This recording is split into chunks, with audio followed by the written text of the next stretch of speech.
Hey, welcome back to Leading Edge. Good to have you along. It is a huge issue that potentially impacts our environment. It absolutely fuels hundreds or thousands of jobs and demonstrates the pain of moving from fossil fuels to renewable energy sources. The issue is Line 5. It carries products like crude oil all the way from Canada beneath the Straits of Mackinac to places like, yep, right here in Ohio, the Toledo area, and elsewhere in the Midwest.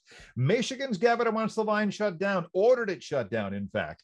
Enbridge, a Canadian energy company which operates the line, has refused. The case is in court, and people all over the spectrum are weighing in on the consequences of this case. Someone watching it all very closely is Scott Hayes, Health, Safety, Environmental, and Governmental Affairs Manager for the Toledo Refinery of PBF Energy. What you guys refine over there at Toledo Refinery, Scott Hayes, and I believe also there down the road at BP over there, Oregon, gets to Toledo through this Line 5. To close that line impacts the local refineries. How? Well, you shut down our main source of our batch product, our feedstock, which is crude oil. And then from there, we turn it into all kinds of products that we use as a community every day: gasoline, diesel, jet fuel, but also chemicals that go into everything from eventually into your iPhone, to shampoos, to medicines, to plastics, food containers, hand sanitizer. The list goes on. We'd be on here for days if I talked about the product list. So how many people are working over just over there that are the refineries that are fed by this pipeline? At our place, we average about 1,200 people. We have direct employees that work here, and then a whole host of specialists. And we employ largest employer of the building trades. So any of your skilled labor, carpenters, boilermakers, pipe fitters, electricians, they're all working in here every day, helping us run the place. Michigan's Governor Gretchen Whitmer, Attorney General Dana Nessel up in the Wolverine State warn of environmental doom should the line leak or blow, causing a catastrophic oil spill. This line was built in 1953. Here's something scary, Scott. So was I. 1953. And you don't want this old dude carrying oil through fresh waters. So how can Enbridge be so certain that such a spill might not occur? Well, I rely on science and data to make those informed decisions, and we have regulators that do that. So the federal regulatory agency that handles this is called PHMSA. It's an acronym. They're like the OSHA or the EPA for pipeline safety. And they've ruled over and over again. Representative Latta has wrote a letter recently asking them to opine on the safety of the line, to which they replied, after a detailed analysis, this line is safe for the foreseeable future. It was built and engineered with the fact that it would be on the lake bed of the Straits of Mackinac when it was designed in 1953. And it is a hardy, I've got it. Here's the pipe wall. That's the thickness of it? You can see how thick it is. Yeah. So you're not talking, the disappointing rhetoric we hear out of Lansing is, it's this thin wall pipe that's going to bust. Governor Whitmer has referred to it as a ticking time bomb.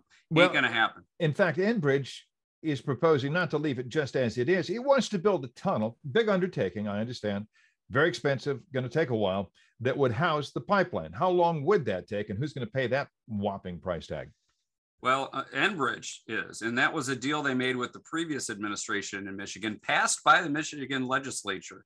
And I'll tell you what, I mean, this is not a partisan issue. I work with Democrats every day in the state of Michigan that are upset because they worked hard to make sure that Enbridge, not the taxpayer, is going to foot the bill for this major project that would employ a lot of people. It would effectively take the risk of a pipeline failure from where it resides now, very, very minimal, to zero. You could get it done if they'd free up the permitting process. You could get it done in a few short years. You have politicians from both sides of, I will say this issue, Scott Hayes, has done something amazing. You have politicians from both sides of the aisle calling for keeping the pipeline open and running. The Biden administration, last I read, says it won't close it. So who has the ultimate authority? Or is that for the courts where this issue now rests to sort out? The Michigan governor says she has power. Our neighbors to the north in Canada have invoked trade policies from trade rules from way back when. Who's in charge? Well, it's where it sits now is as of yesterday. So there was an unsuccessful attempt to say that this is a local issue only to Michigan in a court that was filed in November of 2020 by Governor Whitmer herself. That got kicked up to federal court. She did not get the answer she was looking for in federal court. They said it is a federal issue, not to be remanded back to the state.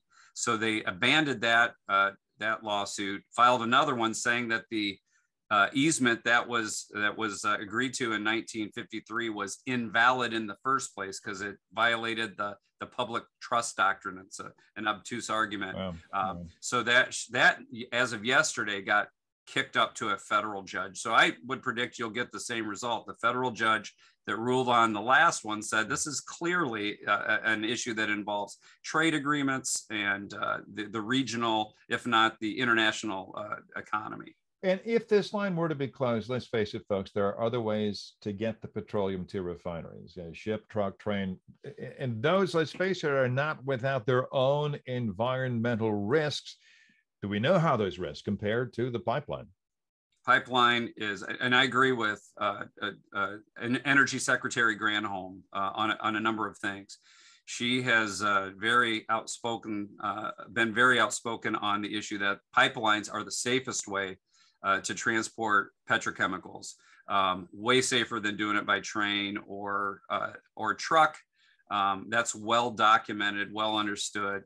She was also the governor of Michigan and took no action to shut the line down while she was governor, and would have had an opportunity to do so, like Governor Whitmer has.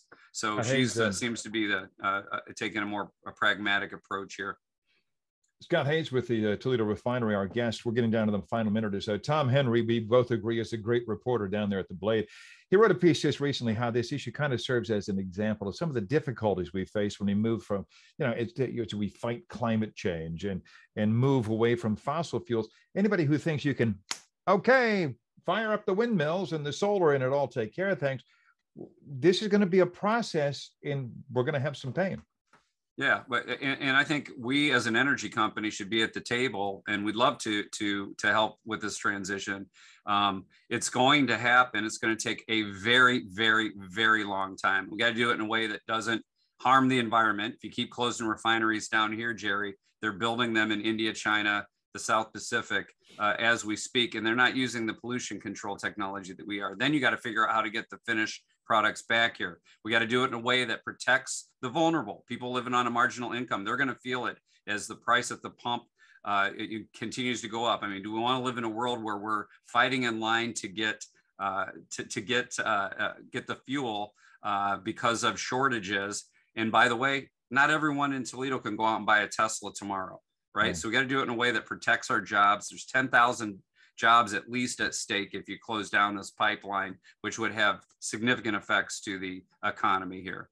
He is the Health, Safety, Environmental, and Governmental Affairs Manager at the Toledo Refinery. Scott Hayes, thanks for making sense of this for me. It helps out, and for my viewers as well. Critically important issue. Have a good holiday season. We'll talk in the new year, my friend. Thanks, my friend. And I'll be right back.